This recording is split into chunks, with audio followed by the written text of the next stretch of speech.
berkaitan dengan sistem ekonomi pasaran bebas. Okey. Nama pun pasaran bebas. Pasaran bebas juga dikenali sebagai apa? Sistem ekonomi kapitalis ataupun dipanggil laissez-faire. Laissez-faire ni sebenarnya bermaksud industri atau ekonomi yang bebas daripada kawalan kerajaan. Terutamanya kawalan dalam bentuk tarif dan juga dalam bentuk monopoli kerajaan. Tarif ni maksudnya apa? Cukai. Maknanya bebas dalam bentuk daripada kawalan kerajaan. Sebab kerajaan ini biasanya akan membuat kawalan dalam bentuk cukai. Dan juga monopoli kerajaan.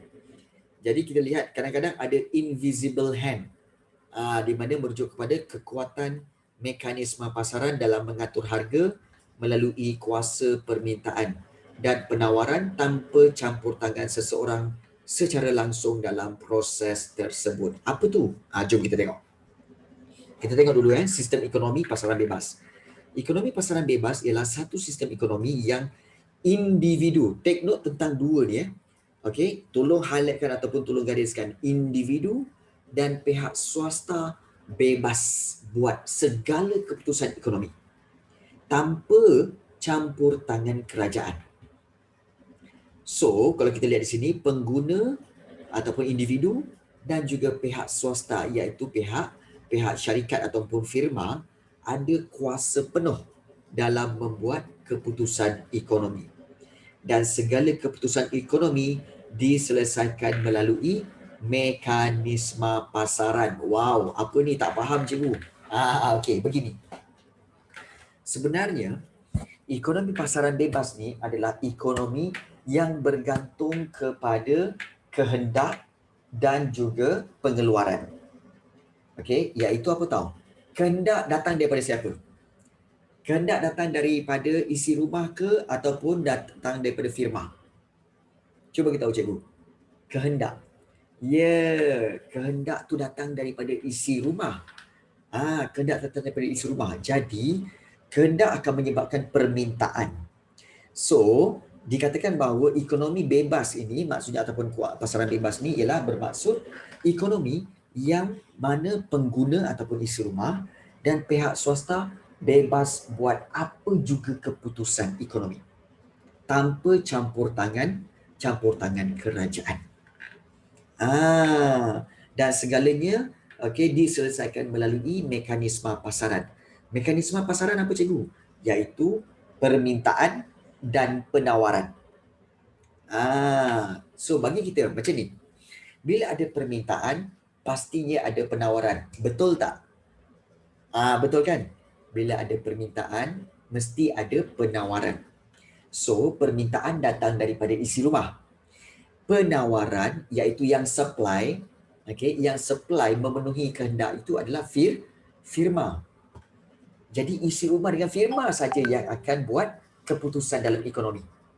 Kerajaan tak masuk campur. Jadi sebab itu kalau kita lihat apabila adanya permintaan terhadap sesuatu barang, maka firma sebagai matlamat dia untuk apa? Untuk untung, betul tak? Untuk memaksimumkan untung, jadi firma akan sediakan barang-barang yang diminta oleh isi rumah. Barulah dia dapat untung. Betul? Jadi di sini kalau kita lihat itulah dia mekanisme pasaran, iaitu ada permintaan, ada penawaran. So itulah dia mekanisme pasaran. Sebab itu sebagai contoh negara-negara yang kita kata kapitalis ataupun mementingkan keuntungan, pasaran bebas. Contohnya negara Amerika Syarikat. Mereka ada semua barang-barang seperti mana Malaysia, ada semua barang-barang yang dijual. Tetapi mereka juga ada benda-benda yang mereka jual yang pelik. Contohnya senjata api. Senjata api mereka boleh jual secara terbuka walaupun perlukan ada lesen. Tapi mereka boleh jual secara terbuka. Why? Ada permintaan. Bila ada permintaan daripada individu atau isi rumah, maka firma yang nak kaut keuntungan mereka akan cipta senjata itu dan jual senjata itu. Mereka tawarkan senjata itu. Maka ada permintaan, ada penawaran. Nampak tak? Sebab tu di Amerika perkara itu berlaku. Di Malaysia tak boleh. Tak boleh. Sebab apa? Memang ada permintaan. Orang Malaysia ada permintaan untuk pembelian senjata. Ada. Okey. Penawarannya syarikat-syarikat luar memang ada yang boleh menyediakan pembekalan senjata api ni. Tetapi kita ada satu campur tangan, iaitu apa? Iaitu kerajaan. Kerajaan kata no. Diletakkan satu peraturan, tidak boleh jual senjata. Jadi, oleh sebab itu negara kita tidak ada penjualan senjata. Nampak tak? Tapi kalau pasaran bebas, boleh. Selagi ada permintaan, boleh. Itu beza dia. Jadi, kita lihat pengguna dan pihak swasta ada kuasa penuh untuk buat keputusan. Nak apa, nak supply apa, kedua-duanya boleh buat keputusan. So, dalam sistem ekonomi pasaran bebas, wujud tangan tak nampak iaitu invisible hand, iaitu mekanisme harga, permintaan dan penawaran tadi yang akan menentukan harga pasaran melalui interaksi antara kuasa permintaan dan kuasa penawaran dalam pasaran. Harga barang bergantung kepada permintaan. Lagi banyak permintaan terhadap barang tu, barang itu semakin naik harga. Lagi kurang permintaan terhadap barang itu akan turun harganya. Itu dikatakan sebagai mekanisme pasaran menentukan harga pasaran barang tersebut. Setakat ini boleh faham? Boleh faham tak? Cikgu betul-betul very slow ni. Supaya kamu betul-betul faham. Boleh faham Okey. Kalau boleh faham, kita boleh teruskan, iaitu contohnya ciri-ciri utama sistem ekonomi pasaran bebas. Okey, kita lihat di sini Siapakah yang memiliki faktor pengeluaran? Siapa yang memiliki buruh tanah modal usahawan? Yang boleh memiliki keempat-empat itu adalah individu atau pihak swasta. Mereka bebas memiliki faktor pengeluaran. Mereka bebas memiliki tanah, buruh, modal dan usahawan. Berapa banyak pun kamu bebas. Dan individu dan pihak swasta juga bebas mengguna dan mengubah pemilikan faktor pengeluaran untuk memenuhi utiliti dan juga matlamat pengeluaran. Ini bukan cerita harta karun. Ini bukan cerita harta karun. Ini adalah cerita tanah, buruh, modal dan usahawan. Harta karun dia tak termasuk dalam ni. Lain. Okey, lain. Okey, baik. So, kita lihat di sini pasaran bebas. Ciri yang paling utama, pihak kerajaan tidak campur tangan dalam sistem ekonomi. Tak campur tangan. Tetapi kerajaan hanya menetapkan undang-undang dan peraturan yang perlu diikuti oleh individu dan pihak swasta. So pihak kerajaan ada, tapi diorang akan menentukan undang-undang dan peraturan. Itu satu. Maknanya kena ingat faktor pengeluaran tu empat-empat tu dimiliki oleh individu dan pihak swasta. Okey, satu. Yang kedua, penentu kehendak. Pengguna dan pihak pengeluar berhak buat keputusan untuk menyelesaikan masalah ekonomi seperti menentukan apa yang hendak dikeluarkan, berapa yang hendak dikeluarkan, bagaimana hendak dikeluarkan dan untuk siapa dikeluarkan. Pengguna mempunyai kebebasan memilih sebab mereka mempunyai kuasa beli atau kemampuan untuk membeli barang dan perkhidmatan. Jadi corak permintaan pengguna akan menentukan corak peruntukan faktor pengeluaran. So, pengeluar pula bebas memperuntukkan faktor pengeluaran dan bersaing dalam mengeluarkan barangan untuk memperoleh keuntungan yang maksimum. Sebab tu di Amerika kalau kita lihat, mereka ada permintaan dan penawaran yang mereka boleh tentukan sendiri, diorang nak apa. Dan firma pula boleh menentukan diorang nak keluarkan berapa banyak, ikut. Nak keluarkan apa pun boleh. Sebab itu, kalau kita lihat siapa yang pernah pergi Amerika, dia tahulah Dekat sana bukan saja ada jual senjata api, malah ada juga jual bahan-bahan terlarang seperti bahan-bahan lucah, kemudian ada langganan-langganan perkhidmatan servis yang lucah, kemudian juga ada berkaitan penjualan barang-barang haram seperti ganja, okey, dadah. Mereka sebab apa? Ada permintaan dan ada penawaran. Yes. Nampak dia jadi bebas. Dan mereka juga satu yang unik yang apa tahu? Mereka bebas bersaing. Malah mereka punya bersaing tu memang kutuk mengutuk pun tak ada masalah. Contohnya kalau macam di sana let's say ada Maxis dengan Celcom Maxis buat iklan. Maxis kata apa? Oh, kami punya line, kami punya coverage lagi power daripada Celcom. Dia boleh mention kan tau. Kami punya coverage lebih power daripada Celcom. Kami punya coverage lebih bagus, lebih laju daripada Celcom. Boleh. Diorang boleh mentionkan macam tu. Dan Celcom pula boleh buat macam tu. Celcom kata apa? Oh, kami punya walaupun kami tak power tapi kami punya harga lagi murah. Kami punya harga lagi murah. Rate kami lebih murah berbanding Maxis. Dia boleh macam tu. Kat sana tak ada masalah. Very open. Kat Amerika tak ada masalah. Sebab dia pasaran bebas. Kalau kat Malaysia tak boleh. Kalau kat Malaysia, kalau kamu perasan kalau dekat surat khabar ke kan, surat khabar tahu. Dia selalu bandingkan tahu. Oh, yang merah, okey Maxis merah Hotlink. Oh, Hotlink kami punya rate rendah. Kadar panggilan 15 sen seminit. Bandingkan yang lain. Oh, yang biru. Dia tak mentionkan Celcom kan? Dia tak mentionkan Celcom pun. Dia hanya letak yang biru.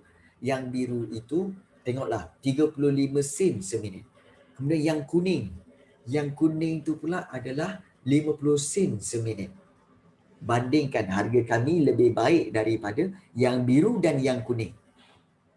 Walaupun semua orang tahu yang biru itu Celcom, yang kuning itu Digi. Tapi still tak boleh mentionkan nama. Itu di Malaysia. Perasan tak? Kau tak perasan kau orang tak pernah perasan dia kena indirect. Dia tak boleh mentionkan nama burukkan orang lain, tak boleh. Kat Malaysia tak boleh. Sebab itu kalau kamu tengok biasa tengok kan yang iklan sabun. Sabun, okey, sabun Daya ataupun iklan sabun Breeze. Oh, gunakan Breeze. Jangan guna cap X. Dia akan mentionkan cap X tau.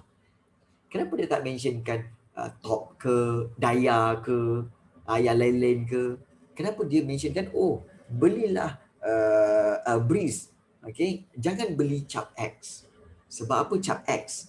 Sebab dia tak boleh mentionkan nama pesaing-pesaing lain. Tak boleh.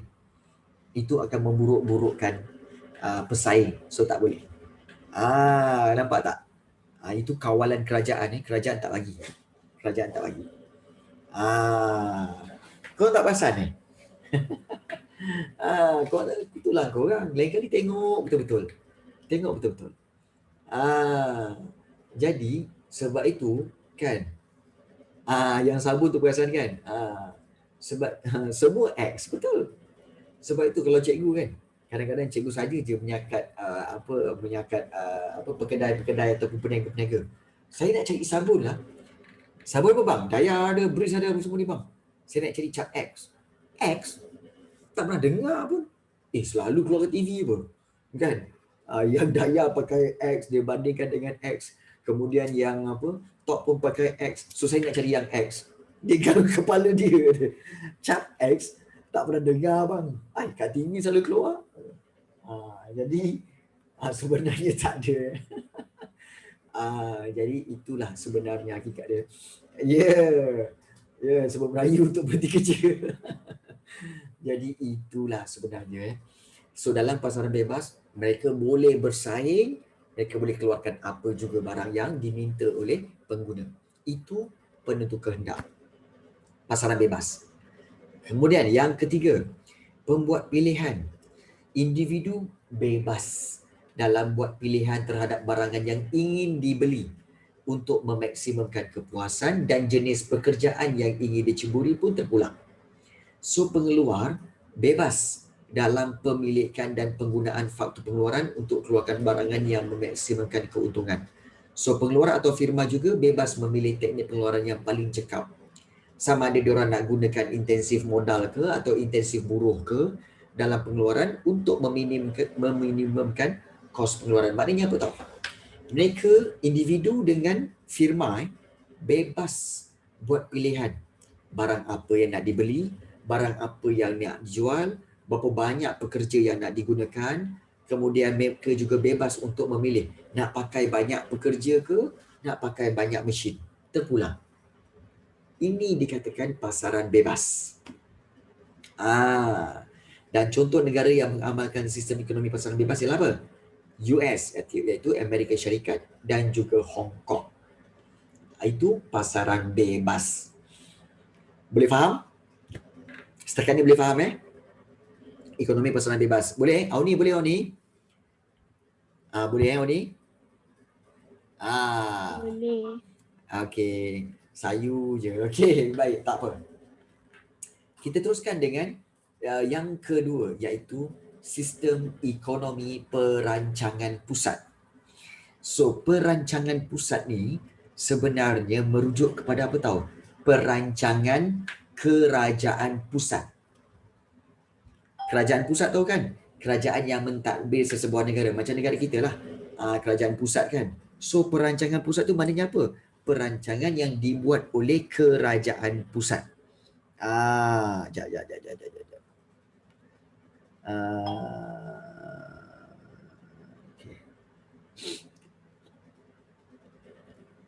Okay, baik.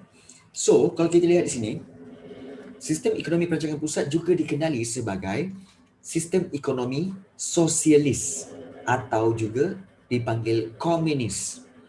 Sebab tu kita tengok tadi yang berkaitan dengan video komunis tadi. Sistem ekonomi perancangan pusat ialah satu sistem ekonomi yang mana kerajaan atau badan perancangan pusat berkuasa penuh dalam segala aktiviti ekonomi dan membuat keputusan ekonomi. Maknanya kerajaan buat semua. Individu dan juga firma tadi tak ada kuasa. Tak ada kuasa.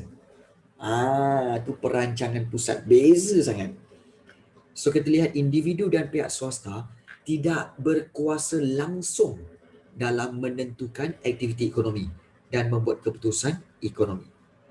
Penggunaan dan pengagihan faktor pengeluaran iaitu buruh, tanah, modal usahawan penggunaannya apa semua pun telah ditetapkan oleh Badan Perancangan Pusat, iaitu telah ditetapkan oleh kerajaan pusat. Betul Syemir, yang seperti mana yang kita lihat di Korea Utara, di Cuba, yes. Inilah sistem ekonomi perancangan pusat. Dan semuanya ditentukan oleh kerajaan untuk mencapai tingkat kebajikan masyarakat yang optimum. Maksudnya apa? Kita tahu apakah matlamat kerajaan. Ingat kerajaan matlamat dia adalah untuk memaksimumkan kebajikan rakyat. Betul? Memaksimumkan kebajikan masyarakat. Jadi, semuanya akan diuruskan oleh kerajaan. Sebab kerajaan nak jaga rakyat. Niat betul. Niat bagus. Tak ada masalah. Nampak tak? Niat betul. Matlamat betul. Tak ada masalah. So, kita tengok. Okey. Ciri-ciri utama sistem ekonomi perancangan pusat iaitu pertama, pemilikan faktor pengeluaran. Iaitu apa? Iaitu semua faktor pengeluaran seperti buruh, tanah, modal usahawan ini dimiliki secara mutlak oleh kerajaan atau badan perancangan pusat yang ditubuhkan oleh kerajaan. Individu dan pengeluar tidak mempunyai kebebasan untuk memiliki dan menggunakan faktor pengeluaran. Nampak tak? Individu, firma tak ada kuasa pun untuk memiliki tanah, buruh, modal dan usahawan. Okey, tapi bukan macam niat betul cara salah ke cikgu? Sebab tu cikgu cakap. Dalam dunia ni sebenarnya dalam dunia kita ni sebenarnya tak ada orang jahat. Tak ada orang jahat. Korang bagi tahu cikgu, mana siapa orang yang betul-betul korang cakap dia jahat? Ada? Ya, betul. Ada ke kamu pernah tengok orang, oh, apa cita-cita kamu? Oh, saya sebenarnya cita-cita nak jadi orang jahat. Ada? Tak ada kan? Even kalau kamu tengok Firaun tu, yang dikatakan orang paling jahat, ya, Nabi Musa semua kan, Firaun tu dikatakan yang paling jahat. Dia pun sebenarnya bukan betul-betul jahat. Dia sebenarnya niat dia baik untuk meneruskan penguasaan terhadap ekonomi Mesir, dan juga untuk apa? Untuk memakmurkan rakyat dia, memakmurkan ekonomi dia. Tapi cara dia salah.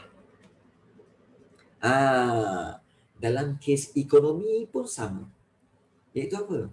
Okey, niat betul tapi cara salah. Itu yang jadi jahat. Ya, bukan niat mengharamkan cara, Rafizuddin. Sebenarnya niat tidak menghalalkan cara. Ya, betul. Contoh paling baik dalam sejarah iaitu apa? Robin Hood. Kamu tengok Robin Hood Robin Hood dia pergi mencuri barang-barang dalam sejarah. Robin Hood mencuri, merompak harta-harta orang kaya. Kemudian dia agihkan kepada orang-orang miskin. Niat baik, cara salah. Cara merompak tu salah. Tapi niat baik. Adakah itu dihalalkan? No. Tidak. Niat dengan cara mesti sama-sama seiring. Betul. So, itu yang kita lihat. Baik, kita lihat di sini. Penentu kehendak.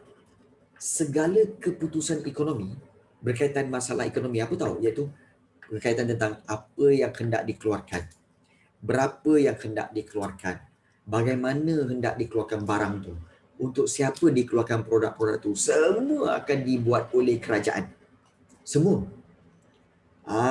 Badan Perancangan Pusat yang ditubuhkan oleh kerajaan tu akan merancang dan mengawal peruntukan faktur pengeluaran serta corak agihan barang dan perkhidmatan kepada masyarakat. Semua ditentukan oleh kerajaan. Kemudian, pembuat pilihan. Siapa yang akan buat pilihan? Individu.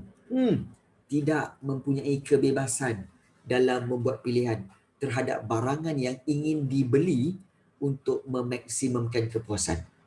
Dan mereka juga tidak memiliki kita kata kebebasan untuk jenis pekerjaan yang ingin diceburi. Tak ada. Even diorang punya pekerjaan pun, selepas katakanlah macam lepas SPM kan, lepas tu diorang nak kerja, itu pun ditentukan oleh kerajaan. Korang rasa bagus tak? Itu pun ditentukan oleh kerajaan. Nampak? So pengeluar juga tidak mempunyai kebebasan dalam pemilikan dan penggunaan faktor pengeluaran untuk mengeluarkan barangan yang memaksimumkan keuntungan.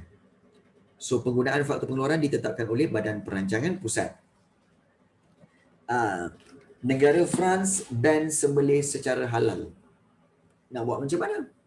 Kerajaan dia yang tentukan. Kerajaan dia yang tentukan. Okey, kan cikgu cakap kerajaan mereka boleh menetapkan apa-apa juga peraturan. Ingat sebab itu kalau kita lihat sebab itu para ulama pernah berkata apa tahu? Sebaik-baik negara adalah negara Islam untuk umat Islam. Untuk umat Islam ni tak ada negara yang lebih baik berbanding negara Islam. Kenapa? Apabila negara Islam banyak peraturan dan undang-undang, dia akan mengikut Islam. Kalau negara seperti France yang bukan negara Islam, dah tetapkan peraturan itu. Kamu sebagai rakyat France yang Islam, kalau kamu duduk sana, kamu yang Islam, kamu tak boleh nak protes. Sebab itu kehendak kerajaan. Yes, kita kena berdakwah Tetapi kita tidak ada kuasa. Kita tidak ada kuasa untuk mengubah. Kita tidak ada kuasa untuk mengubah pendirian mereka. Tak ada. Macam, betul, memang betul. Tak payah pergi jauh lah. Contoh okey, contoh. Kamu ada kawan yang tak solat. Kamu ada kawan yang tak solat. Okey. Kamu tegur dia. Solatlah. Kan? Dia relax, buat tak tahu. Kemudian tak solat. Kemudian kamu marah dia. Apalah kau tak solat apa semua kan? Kemudian dia buat tak tahu lagi. Kemudian kamu belah daripada dia. Kamu tak nak kawan dengan dia sebab dia tak solat. Kan? Kamu tahu tak? Perbuatan kamu salah. Perbuatan kamu salah. Nampak? Ya, salah. Sebab apa? Sebab hidayah itu hidayah itu datang daripada Allah. Kamu hanya diminta untuk memberi nasihat. Kamu tidak diminta untuk tukarkan orang. Nampak tak? Rasulullah, okey, dia diminta untuk menyebarkan agama Islam. Nabi kata susah. Takut nanti dia orang tak mahu masuk Islam. Allah kata apa? Itu kerja aku. Tugas kau bagi nasihat aja. Aku yang akan tentukan dia orang akan dapat ke tak dapat hidayah. Nampak? Jadi kenapa kita nak marah kawan-kawan yang macam tu? Kita dah bagi nasihat. Okey, solatlah. Okeylah, dia tak solat. Okey. Dah terlepas. Tetapi selepas itu kamu keep on memberi nasihat. Jom solat. Tak apalah kan. Suara aku kotor. Okey. Besok jom solat. Nampak tak? Jangan sampai kita ban orang. Aku tak nak kawan dengan kau lah, kau tak solat apa semua. Tak. Nabi tak ajar tu. Nampak? Hidayah itu bukan datang daripada kamu. Datang daripada Tuhan. Jadi siapa kita nak kata, ya aku dah puas dah nasihat dia tapi dia tak nak apa semua kan. Bukan kerja kita. Ingat tu. Ini terutama sekali kalau kamu yang ada adik-adik ni. Yes, kalau kamu ada adik-adik kan yang mungkin lalai buat lalai, kemudian yang kadang-kadang ada lara, buat dosa ke apa semua kan. Bagi nasihat, tapi kamu tak boleh putuskan hubungan dengan mereka. Tak boleh. Just keep on bagi nasihat dalam keadaan yang lembut. Sebab Nabi lembut. Kamu bagi lembut. Ini kadang-kadang nak marah sampai nak boycott lah apa semua. Kemudian kalau perempuan yang perempuan yang free hair tak nak kawan lah. Nak kawan yang bertudung je lah. Siapa kamu untuk memilih? Salah. Kamu dikehendaki untuk kawan dengan semua orang. Tak kira yang bertudung ke, tak bertudung ke, yang berskirt ke, tak berskirt ke. Okey, semua. Dan tugas kamu beri nasihat. Bukannya mengubah dia orang.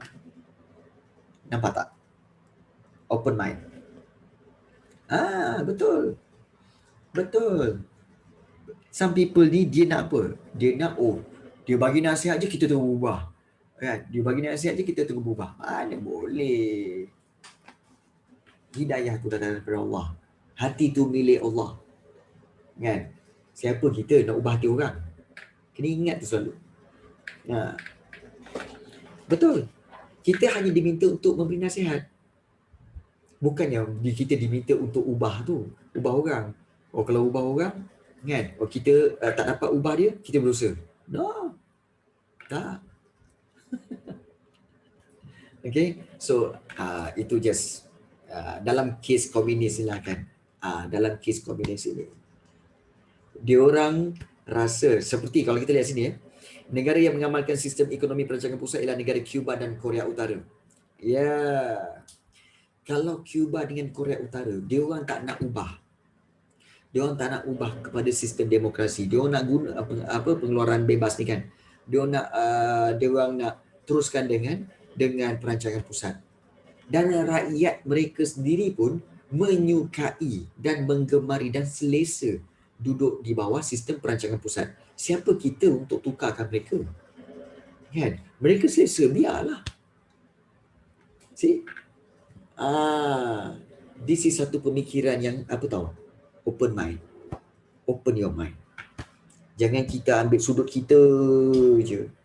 Jangan kita always thinking that kita betul je. No. Kan? Jadi always remember yang itu ya. Okay, bukan dia orang dipaksa ke cikgu yang North Korea tu.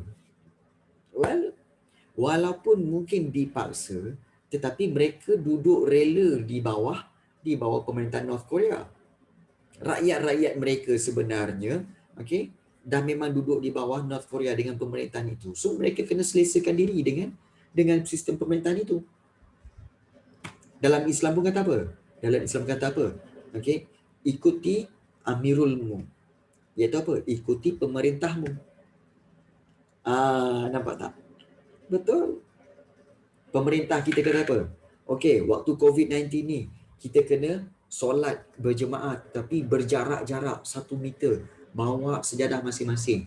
Mula-mula dulu ramai yang komplain. Kata apa? Wish, mana boleh kan? Bid'ah ni. Patutnya solat kena rapat-rapat apa semua. Kan? Rapatkan soft apa semua. Tapi bila jarak-jarak ni macam mana cikgu? Ingat, okay? Nabi kata apa? Okay? Patuhi, turuti pemerintah. Sebab bila pemerintah tu kata dia buat begitu untuk apa? Untuk kebaikan.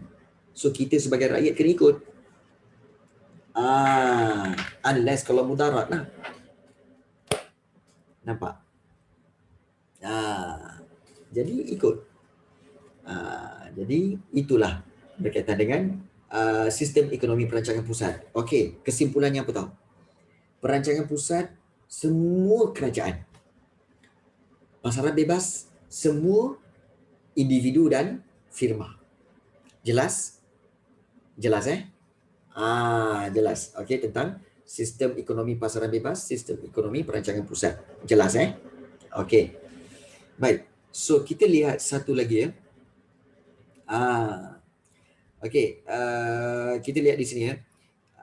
Okey, ini contoh satu petikan ya. Pada tahun 1949 hingga akhir tahun 1978 ya, hampir 3/4 daripada pengeluaran perindustrian negara China telah dihasilkan oleh syarikat milik negara yang dikawal Badan Perancangan Pusat, dan pada masa itu hampir tidak ada syarikat swasta atau firma pelaburan asing di negara China. Dianggarkan keluaran dalam negara kasar negara China berkembang pada kadar tahunan kira-kira 5.3% pada tempoh masa tersebut. Taraf hidup rakyat negara China pada masa itu juga jauh lebih rendah berbanding dengan negara-negara pembangun yang lain. Keadaan berubah sejak dasar pembaharuan dan dasar buka pintu dijalankan pada 1978. Ekonomi negara China berkembang dengan pesat pada kadar pertumbuhan 9% setiap tahun. Kini negara China telah menjadi kuasa ekonomi kedua terbesar selepas Amerika Syarikat. Maknanya apa? Kita nampak bahawa apa? Pasaran bebas, kalau dia buka je dasar ekonomi pasaran bebas, dia menjadi lebih maju. Sebab itu kalau kita lihat sekarang ni, Apple ya keluarkan iPhone kan. Kalau kamu tengok iPhone tu, tengok belakang dia, made in mana? Made in China. Dulu korang cakap apa? Made in China. Apalah barang-barang made in China. Hello. Sekarang iPhone pun made in China tau. Samsung pun made in China. Kenapa China? Kan? Kenapa China? China, okay, banyak company-company yang maju-maju ni semua buka kilang di sana sejak 1978. Sebab negara China telah membuka pintu kepada orang luar untuk bawa masuk pelaburan dan memajukan negara mereka. Buka kilang di sana. iPhone pun buka kilang di sana. Samsung pun buka kilang di sana. Dan lebih maju sebab apa? Sebab negara China ada penduduk yang ramai. So banyak pekerja yang dia boleh guna. Sebab itu negara China pun berkembang. Yes. Okay. So itu kita nampak ya. Okay, baik, kita lihat di sini. Berkaitan dengan kelebihan dan kelemahan sistem ekonomi pasaran bebas. Of course, ingat dalam dunia ni tidak ada sistem yang benar-benar power. Tak ada. Tak ada. Even kalau pemerintahan, orang kata demokrasi bagus. No. Demokrasi pun sebenarnya tak cukup bagus. Mesti ada kelemahan. So kita lihat kelebihan dan kelemahan sistem ekonomi pasaran bebas. Kelebihan sistem ekonomi pasaran bebas pertama, kepuasan individu dan masyarakat dapat dimaksimumkan. Iyalah, apa juga yang individu dan masyarakat nak memang boleh dapat. Kan? Sebab apa? Sebab mereka akan berusaha untuk memaksimumkan kepuasan masing-masing. Kemudian kebebasan yang luas untuk melakukan kegiatan ekonomi. Pengguna bebas memilih barang apa yang mereka nak dan perkhidmatan apa yang mereka nak. Pengeluar pula bebas keluarkan barang dan perkhidmatan yang diminta oleh pengguna. Boleh buatlah apa juga barang yang diminta oleh para pengguna. Baik. Sekejap ada pula lah ini masuk pula. Okey. Baik. Okey. Baik. Kemudian kita lihat kecekapan dalam penggunaan sumber. Setiap pengeluar akan cuba menggunakan sumber secara optimum. Maknanya menggunakan buruh tanah modal usahawan tu secara maksimum, secara cekap untuk menghasilkan output yang maksimum, untuk menghasilkan produk yang maksimum pada kos yang terendah ataupun kos minimum, supaya boleh terus kekal dalam pasaran dan mereka tetap untung. Dan yang keempat, ini menggalakkan perkembangan teknologi dan inovasi. Persaingan menggalakkan peningkatan teknologi dan reka cipta baru supaya kos pengeluaran dapat dikurangkan dan daya pengeluaran akan meningkat. Maksudnya apa? Sistem pasaran bebas ini akan menyebabkan mereka bersaing. Kan cikgu cakap kan, mereka boleh bersaing secara open. Maxis boleh buruk-burukkan, Celcom boleh burukkan Maxis, boleh. Dan ini menyebabkan apa tahu? Mereka akan berusaha untuk create benda atau produk yang lebih baik dengan teknologi yang lebih baik. Siapa yang untung? Pengguna yang untung. Sebab akan dapat the latest product dengan the latest technology. So that's why, Amerika memang antara yang paling maju dalam teknologi. Sebab mereka sentiasa bersaing. Begitu juga Jepun. Mereka sentiasa bersaing. Nampak tak? Ada kebaikan dia lah. Namun keburukan ni pun ada. Ini kelemahan sistem ekonomi pasaran bebas, iaitu mewujudkan masyarakat yang materialistik. Individu dalam masyarakat cenderung untuk mementingkan kebendaan dan mencari kekayaan tanpa batasan. Maknanya nilai moral tak ada. Masyarakat materialistik. Sebab itu kalau kamu tengok kalau mungkin bagi Rafizuddin, kamu kenal tak music figure seperti penyanyi Linkin Park dan juga penyanyi kumpulan apa nama satu lagi, tapi inilah Linkin Park dan juga Kurt Cobain. Pernah kenal Kurt Cobain? Korang semua pernah dengar nama Kurt Cobain? Tak pernah dengar Kurt Cobain dan juga penyanyi Linkin Park tu, kedua-duanya mati bunuh diri. Mati bunuh diri. Yes, mati bunuh diri. Kenapa diorang mati bunuh diri? Padahal diorang kaya. Diorang kaya tapi bunuh diri. Sebab apa? Sebab mereka kaya tetapi mereka stres. Sebab apa? Sebab kekayaan mereka tu menyebabkan mereka takut kehilangan kekayaan itu. Kemudian diberikan pula tekanan daripada komen-komen negatif peminat-peminat. Ada yang fanatik, mereka dah hidup dah tak aman, dah tak ada kebebasan. Akhirnya dia buat keputusan apa? Bunuh diri. Materialistik. Ya, betul. Macam artis Korea semua. This is keburukan bila mementingkan pasaran bebas. Rakyat akan jadi apa? Akan ukur diri kamu, akan ukur diri kamu dari sudut apa? Akan ukur diri kamu daripada sudut kekayaan kamu. Orang lain pakai iPhone, kau masih lagi pakai Samsung. Apalah kau. Jadi semua kutuk. Apalah kau semua. Kau jadi apa? Malu nak jumpa orang lah, aku pakai iPhone je. Ini semua mentaliti materialistik, mentaliti ekonomi pasaran bebas. Nak ke benda-benda tu jadi kat Malaysia? Nak ke benda-benda tu jadi kat Malaysia? Kan? Kalau boleh tak nak. Tak nak. Ya, bahaya. Jadi itulah kelemahan sistem ekonomi pasaran bebas. Yang kedua, mewujudkan ketidakstabilan ekonomi di mana turun naik harga pasaran barang akibat perubahan permintaan dan penawaran ini menyebabkan ketidakstabilan ekonomi sehingga membawa kepada masalah inflasi dan kemelesetan ekonomi. Sebenarnya dia tak stabil tau. Apabila permintaan banyak terhadap barang A, so pengeluar akan keluarkan barang A banyak.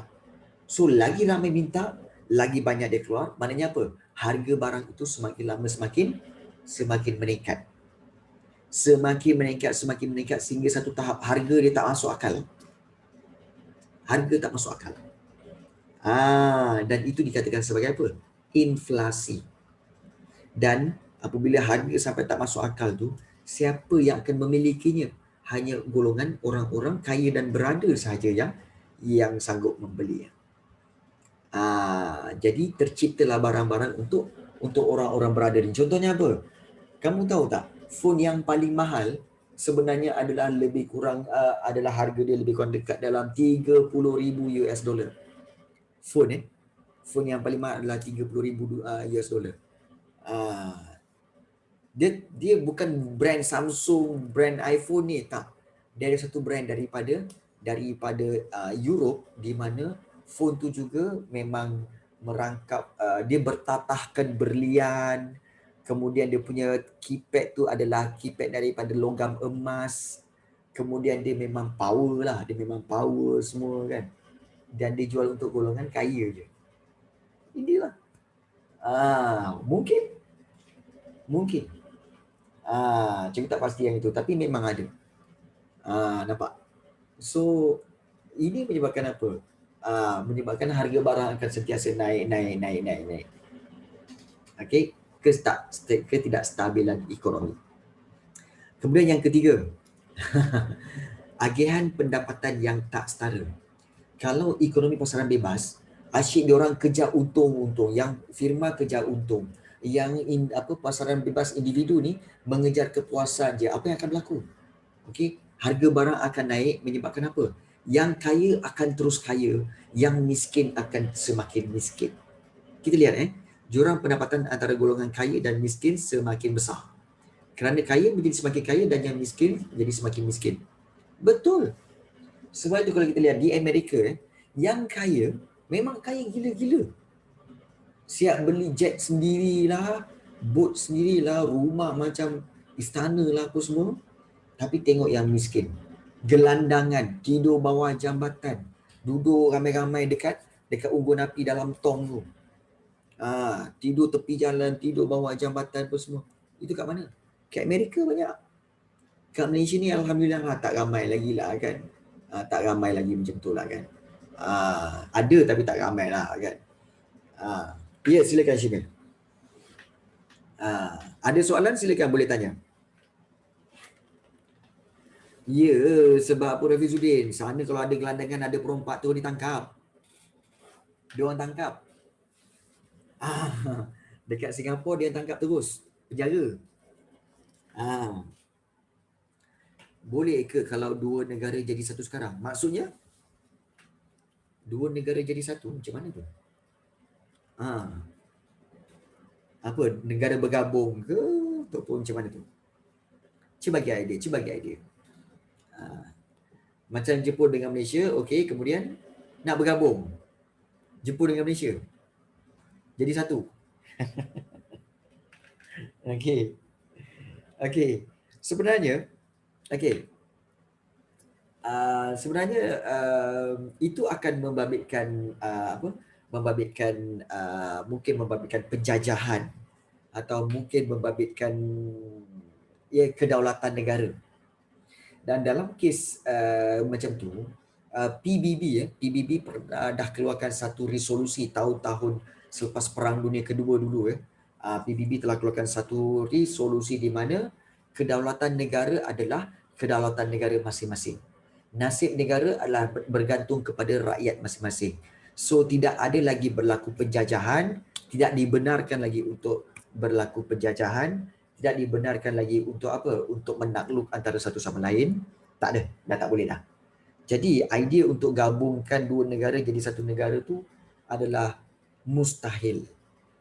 Impossible. Contoh paling dekat kita kata apa? Katakanlah Malaysia, Singapore macam sekarang ni, Singapore nak bergabung dengan Malaysia. Okay? Boleh sebab dia sebelah je. Kalau daripada segi geografi boleh je. Tapi dari segi kedaulatan, no. Sebab negara Singapura dah ada kedaulatan dia sendiri. Okay? Dan negara Malaysia pun dah ada kedaulatan dia sendiri. Ada kerajaan-kerajaan dia sendiri.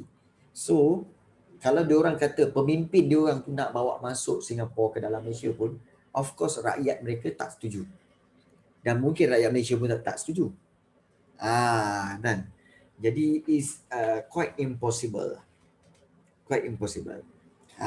Okay. Ya. Yeah. Dah, memang dah lama dah. Dah lama. Dah lama. Kenapa? Sebab dia orang pakai apa? Pakai pound sterling lagi ke? Pound Australia. Bukan Australian dollar ke? Gambar Queen Elizabeth. Okey. Dia masih lagi di bawah, kalau tak silapnya dia orang masih lagi di bawah pengaruh ya, bukan lagi ini ya, di bawah pengaruh je. Pengaruh Queen Elizabeth. Maknanya Queen Elizabeth tu masih lagi dianggap sebagai pemimpin yang ada pengaruhnya di Australia. Okay, tapi sebenarnya dia orang dah merdeka dah. Dah merdeka. Ya. Dah merdeka. Okay, yes. Okay, yang keempat kita lihat mewujudkan keburukan sistem pasaran bebas ialah mewujudkan kuasa monopoli korporat-korporat besar. So, persaingan hebat menyebabkan firma kecil dan firma baru tidak dapat bersaing dengan firma besar. Keadaan ini menggalakkan firma besar menguasai pasaran dan mendapat keuntungan besar. Maksudnya apa? Maksudnya, kalau katakan sistem ini digunakan pakai di Malaysia, so Maxis dengan contoh dalam telco, for telco Maxis dengan Celcom je lah yang akan menguasai telecommunication di Malaysia. So tak susahlah nak wujud seperti Digi, susah nak bersaing. Kemudian juga seperti siapa lagi? Yang satu lagi apa? Satu lagi selain daripada Maxis, Celcom, Digi, apa lagi ada? Yang memberikan line telefon, U-Mobile. U-Mobile pun tak boleh bersaing. XOX pun tak boleh bersaing. Sebab nak lawan Maxis dengan Celcom memang kena telan lah kan. Yes. So tapi kalau kita lihat di Malaysia, U-Mobile dengan XOX boleh hidup. Ya. U-Mobile dengan XOX boleh hidup. Why? Sebab di sini kalau kita lihat kita gunakan sistem ekonomi campuran. Di mana ekonomi campuran dia bebas. Semua orang boleh join dan tidak ada yang firma besar monopoli firma kecil, tak ada. Jadi semuanya bebas untuk berniaga. So itu bagusnya. Kalau di pasaran bebas tak boleh. Yang besar-besar je lah hidup. Yang kecil-kecil ni habis. Tak boleh nak hidup. Itu keburukan dia. Dan satu lagi iaitu kesan luaran negatif. Untuk memaksimalkan keuntungan, firma tidak mengambil kira kesan negatif yang akan wujud. Contohnya pencemaran. Oleh kerana ekonomi pasaran bebas akan dikuasai oleh individu dan firma akan cuba keluarkan produk yang diminta oleh pasaran bebas ini, oleh masyarakat itu, tanpa memikirkan kesan negatif. Tak ada. Dia akan keluarkan saja. Ini barang orang minta, kita bagilah. Nampak tak? Jadi di sini akan menyebabkan mereka akan ketepikan isu-isu pencemaran ke, isu-isu moral ke. Sebab itu di Amerika ada Las Vegas.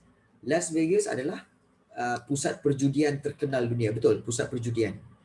Dan kita tahu pusat perjudian tu akan menyebabkan apa? Ramai yang muflis, ramai yang akan hilang rumah, bergolok gadai habis. Okey, sebab berjudi. Tapi mereka buat juga. Sebab apa? Sebab bagi mereka firman-firman sana kata apa? Ada permintaan.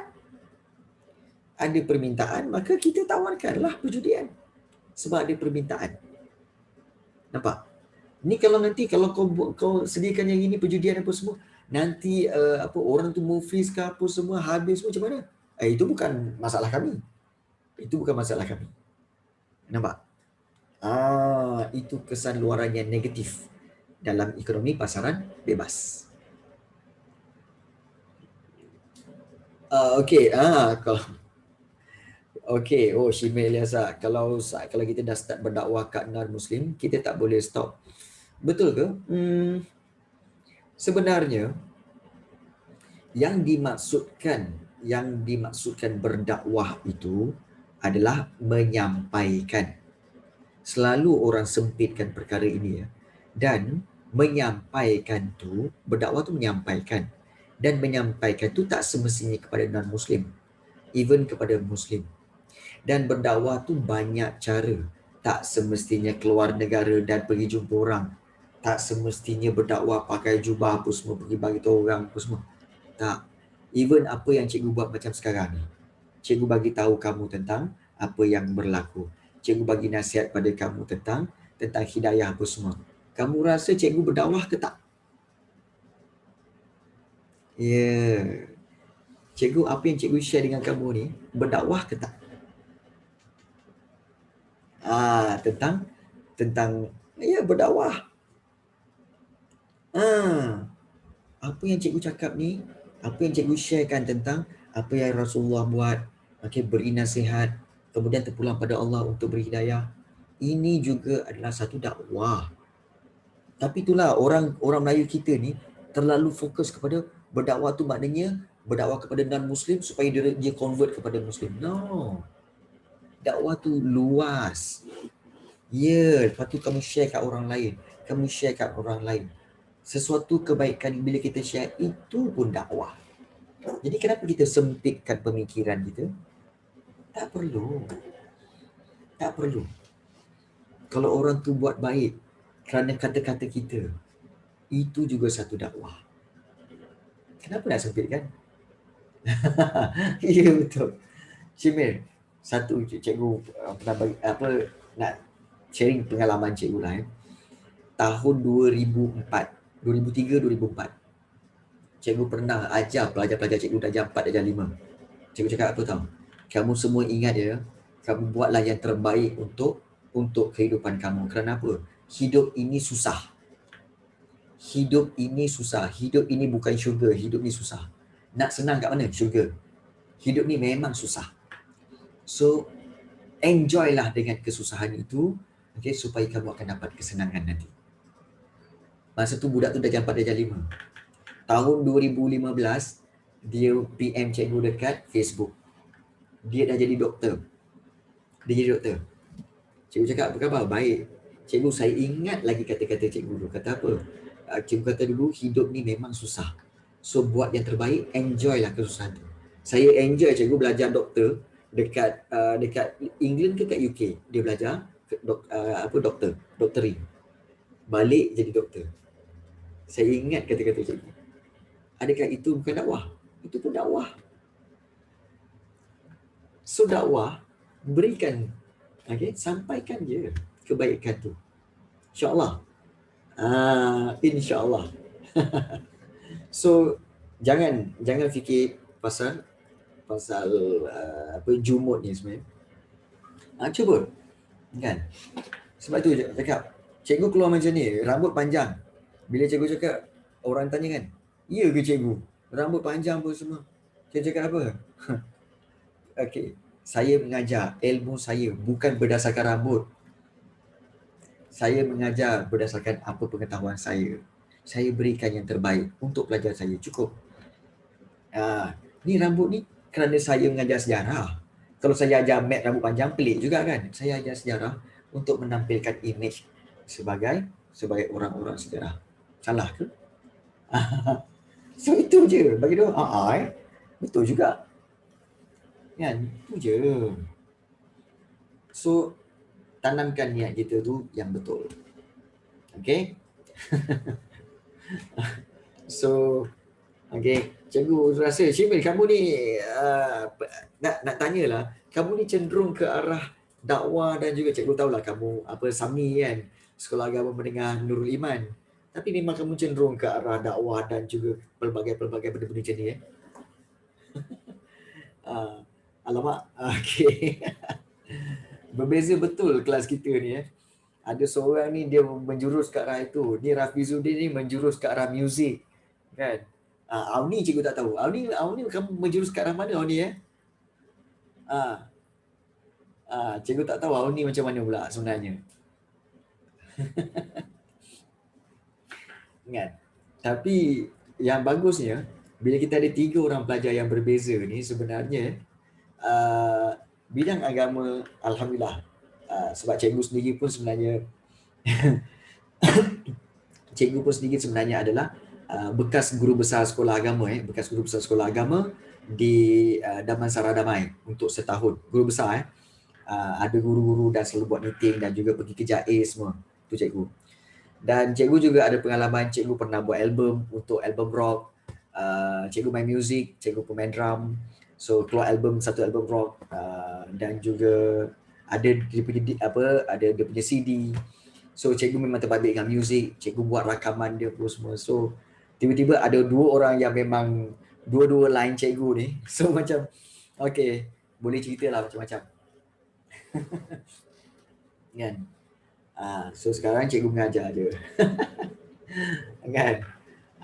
So ni cikgu tak tahulah kan. Tapi okay, paling penting sebenarnya okay, sebab cikgu sharingkan pengalaman. Cikgu umur 45 kot kan. Berbanding kamu baru 16 kan. Baru 16. Jadi sebenarnya korang lahir masuk umur cikgu dah 29, 30 kan. Jadi dah tentulah macam-macam. Syamil, ingat selagi ada simpati pada orang, okey, hayati simpati itu dan niatkan diri untuk membantu. Bantu apa? Bantu ada 3. Kalau tak dapat bantu dengan tangan, bantulah dengan mulut. Tak dapat bantu dengan mulut, bantulah dengan hati. Bantu dengan tangan, bantu dia secara tenaga. Tak dapat bantu dengan tangan, bantu dengan mulut, iaitu nasihat. Tak dapat bantu dengan nasihat, bantu dengan hati, iaitu apa? Doakan dia. Kan? Berikan tanggapan yang baik. Jangan prasangka buruk, berikan pandangan yang baik. Cukup? Yes. Okay. Jangan marah-marah orang apa semuanya. Okay, baik. Lain macam kelas hari ni daripada ekonomi macam nak pergi ke apa? Macam nak pergi pendidikan apa? Macam nak pergi ke PAI je pula kan? Pendidikan Islam pula. Okay. Pelik juga